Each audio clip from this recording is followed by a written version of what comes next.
a woman's right to choose. Is that important to you? Yes. Donald Trump doesn't believe in a woman's right to choose. Okay, but there are certain cases where I believe that a woman should be able to choose, but there are also certain cases where, that is a child inside of a woman's body. So I'm stand for both, but, it's... So Governor Ron DeSantis, governor of Florida, who's running for the Republican nomination, says there should be no abortions after 6 weeks. Do you agree or disagree?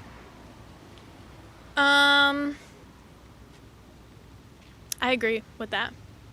So a woman should not have the right to get an abortion if she's 7, 8 weeks pregnant. She may not even know she's pregnant at that point.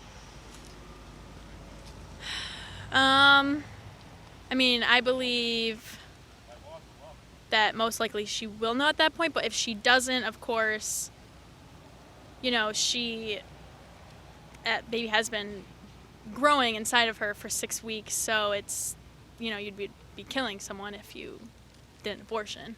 It doesn't have a heartbeat, though, until longer, so it's not like it's killing a person, right?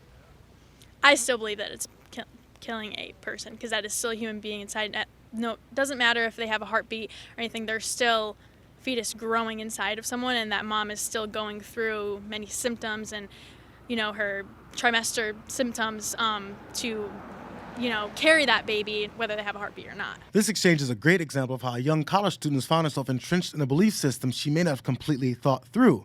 We're all handed down a set of beliefs from parents and family that we have to take to heart. But when you're 18 or 19 years old and have had a limited set of experiences, what you've been told for your entire life is the gospel. But that gospel changes when you meet new people from different backgrounds that can relay what your circle may have overlooked. And going off to college is one of the ways that young folks get the opportunity to shape their belief systems as adults in almost the real world. What about once a child is born? Since you believe very strongly in life, you believe in protecting life once a child is born? What was that? Once a child is born, should our society, should our government do more to protect kids after they're born? Or should a child or a baby be totally on its own with their family and no government help?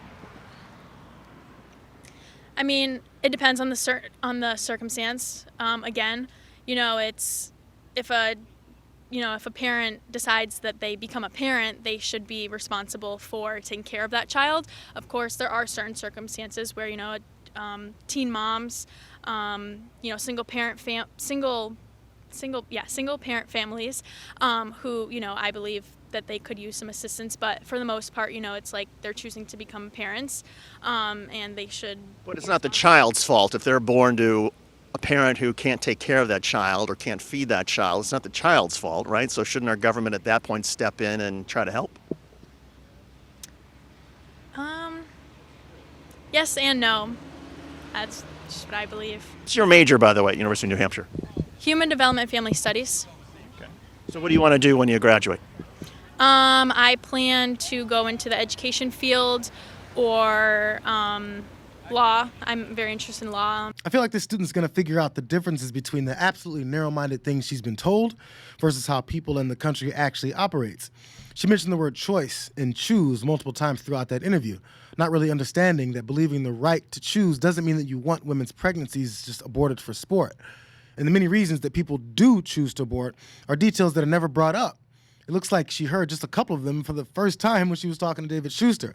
Hearing those kinds of ridiculous narratives from lazy politicians that use a principle like honoring someone's life to push an agenda that limits Americans' freedoms is what forces people to dig their heels in and use those falsehoods to shape their argument. But if they really listen to the politicians they trust, explain why they want to control people's bodies, they might realize that their principles are based on elected officials' game plan to control way more than that. Roe v. Wade gave constitutional cover to the elective killing of unborn children in America, period. You think about the implications of that on the economy. We're all struggling here to cover the bases of Social Security and Medicare and Medicaid and all the rest. If we had all those able-bodied workers in the economy, we wouldn't be going upside down and toppling over like this. Listen, the gentleman I will not yield. I will not.